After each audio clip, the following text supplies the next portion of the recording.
ce film pour vous expliquer ce qu'est un équilibre dynamique. Alors pour vous expliquer ça, je vais commencer par vous expliquer une expérience introductive. Donc, je prends un récipient avec de l'eau et je dissous dans cette eau du diiode solide. Alors le diiode, c'est comme le sel, le sucre ou d'autres solutés, il se dissout dans l'eau. Et j'en mets une certaine quantité, de plus en plus. À un moment donné, que va-t-il se passer? On va observer un solide au fond. Un solide de diiode.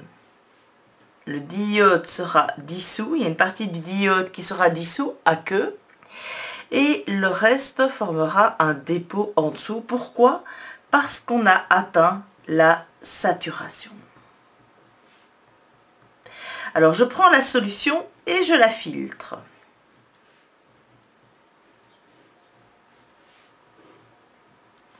Je la filtre et donc en dessous, je me retrouve avec une solution de diiode aqueuse saturée.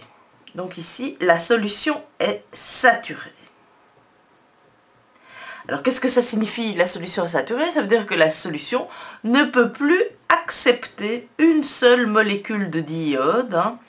Toutes les molécules d'eau sont occupées à entourer les molécules de diiode déjà présentes. Donc, nous avons bien une solution saturée. Dans cette solution saturée, je décide de remettre du diiode. Mais pas n'importe lequel, du diiode radioactif. Alors, rappelez-vous votre cours de 3e, certains atomes sont ce qu'on appelle des radioisotopes. Ce sont donc des isotopes, donc il y a plusieurs sortes d'atomes d'iode. Toutes ces sortes d'atomes d'iode ont tous le même nombre d'électrons, de protons, mais pas le même nombre de neutrons. C'est pour ça qu'on les appelle des isotopes. Et certains parmi ces isotopes sont radioactifs, on les appelle les radioisotopes. Donc nous avons créé des molécules de diode avec des radioisotopes. Donc ça veut dire que ce diode que je rajoute est radioactif. Alors comme la solution est saturée, que se passe-t-il?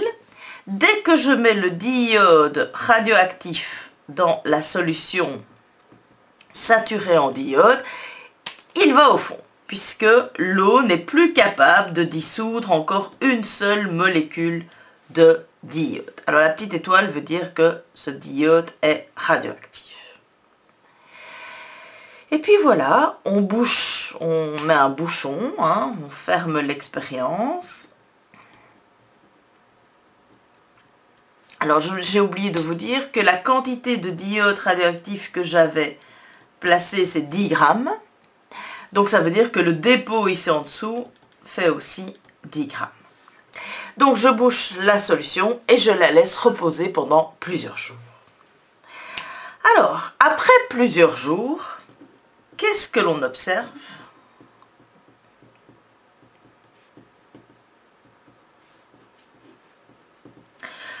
Première observation, j'observe que la masse du dépôt n'a pas changé. Donc il suffit de filtrer, de sécher et peser et on se rend compte que la masse du dépôt vaut toujours 10 grammes, comme c'était au départ. Deuxième observation, on voit que la radioactivité de la solution a diminué, donc la solution de diode est moins radioactive, la solution a augmenté, et la radioactivité du dépôt a diminué, lui. Donc le dépôt il n'y avait que le dépôt au départ qui était radioactif, et maintenant il est un peu moins radioactif. Par contre, la solution qui n'était pas du tout radioactive au départ, l'est un petit peu. Alors attention, ce n'est pas une simple contamination au contact d'un corps radioactif, non. Il y a vraiment une augmentation de la radioactivité dans la solution, beaucoup plus importante qu'une simple contamination, et une diminution de la radioactivité dans le dépôt. Or, la quantité du dépôt n'a pas changé, c'est toujours 10 grammes. Comment expliquer cette expérience? Alors, le seul moyen d'expliquer cette expérience, c'est d'admettre qu'il y a eu un échange. De l'iode radioactif qui était dans le dépôt s'est dissous dans la solution et en même temps, à égale vitesse, de l'iode non radioactif qui était dans la solution a rejoint le dépôt. Donc la quantité de d'iode dans le dépôt n'a pas varié, mais il y a eu cet échange qui explique cette différence de radioactivité. Nous avons créé un équilibre dynamique. Alors, il faut 3 conditions pour avoir un état d'équilibre dynamique. Premièrement, j'ai bien bouché ma solution parce qu'il ne peut s'établir un équilibre dynamique que si le système est isolé. Ici, il est bien fermé, il n'y a pas d'échange d'énergie thermique avec l'extérieur, le système est isolé. Deuxième condition, macroscopiquement, il n'y a aucun changement. Ça veut dire que les quantités ne changent pas. C'est ce qu'on avait observé. La quantité de d'iode dans le solide n'a pas changé. On aurait pu faire la même chose en calculant la quantité de d'iode dissous dans le liquide. Il n'aurait pas changé non plus. Troisième condition, microscopiquement, il y a eu un échange. De l'iode aqueux s'est transformé, a été rejoindre le solide, et du diode solide, qui faisait partie du solide, s'est redissous dans la solution et est redevenu de l'iode aqueux. Il y a donc eu un échange entre le diode aqueux et le diode solide. Ces 2 réactions inverses ont eu lieu à égale vitesse. Pourquoi égale vitesse? Parce que si l'une va plus vite que l'autre, les quantités varient. Or, les quantités ne changent pas. La quantité de d'iode solide présent dans le dépôt et la quantité de d'iode dissous dans la solution n'ont pas changé. Alors, dans votre cours, vous avez un cadre super important, le voici. C'est le cadre qui présente donc bien les 3 conditions. C'est un cadre à bien connaître. C'est un cadre qui vous explique les 3 conditions indispensables pour avoir un équilibre dynamique. Le système doit être isolé.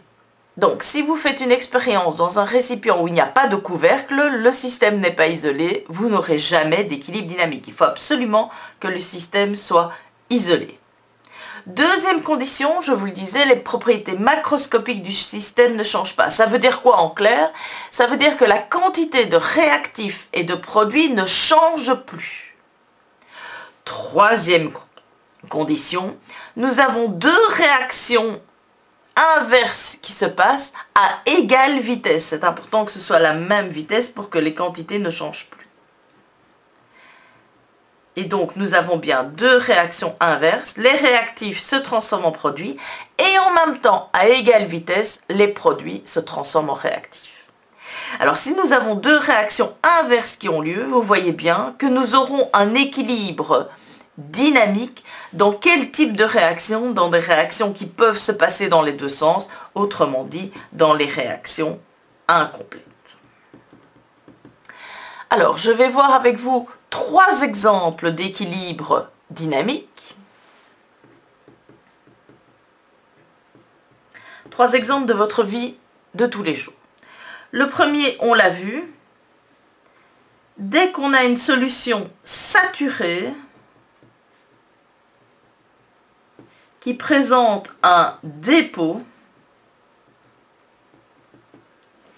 il y a un équilibre dynamique entre le dépôt et les solutés qui sont dissous dans la solution. Donc là, il y a un équilibre dynamique. Il faut évidemment mettre un couvercle pour que le système soit isolé.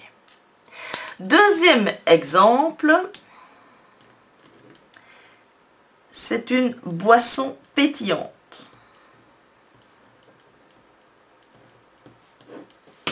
Donc, voici un exemple, une boisson pétillante. Alors, qu'est-ce qui fait que cette boisson est pétillante? C'est la présence du CO2. Donc la bouteille, elle est bien fermée, ce qui est mon cas. Et il y a du CO2 aqueux dissous dans le liquide et du CO2 gazeux au-dessus du liquide, dans la bouteille au-dessus du liquide.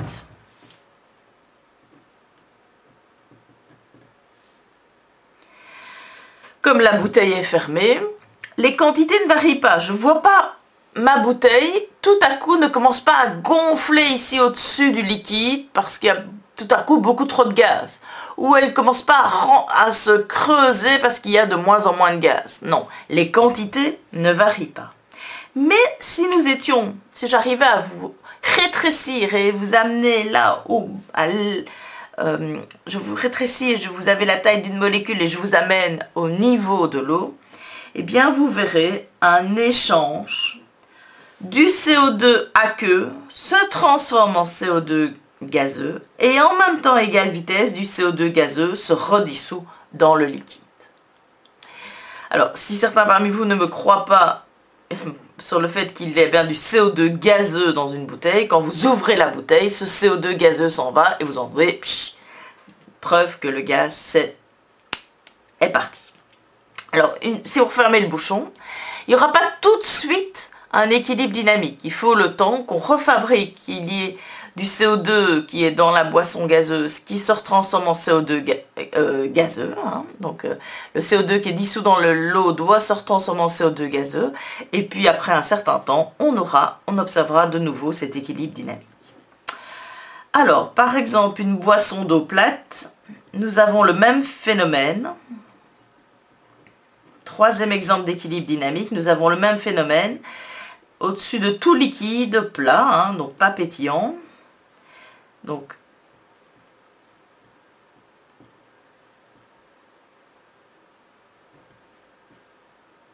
voilà, donc l'eau liquide, je vais mettre L pour liquide. L'eau liquide, au-dessus d'une bouteille d'eau bien fermée, il y a toujours un petit peu d'eau qui s'est évaporée, hein, qui est passée de l'état liquide à l'état gazeux. Et donc, au-dessus de tout liquide, il y a la même nature mais sous forme gazeuse. Et il existe aussi un équilibre dynamique entre l'eau liquide et l'eau gazeuse. Là aussi, les quantités ne varient pas, le système est isolé, mais il y a un équilibre dynamique, un échange entre l'eau liquide et l'eau gazeuse. Ici, il y avait un échange entre le CO2 gazeux et le CO2 aqueux. Voilà 3 exemples dans votre vie de tous les jours qui vous montrent, qui présentent un état d'équilibre dynamique. Vous avez dans la vidéo que je vous ai conseillé d'aller voir un 4e exemple aussi d'équilibre dynamique dans votre vie de tous les jours. Alors maintenant, il faudra attaquer les exercices. Dans les exercices, on vous demande est-ce qu'il y a un état d'équilibre dynamique qui s'est installé. N'oubliez pas que pour qu'il y ait un état d'équilibre dynamique, il faut absolument les 3 conditions. Pas une, pas 2, mais bien les 3 conditions. Voilà.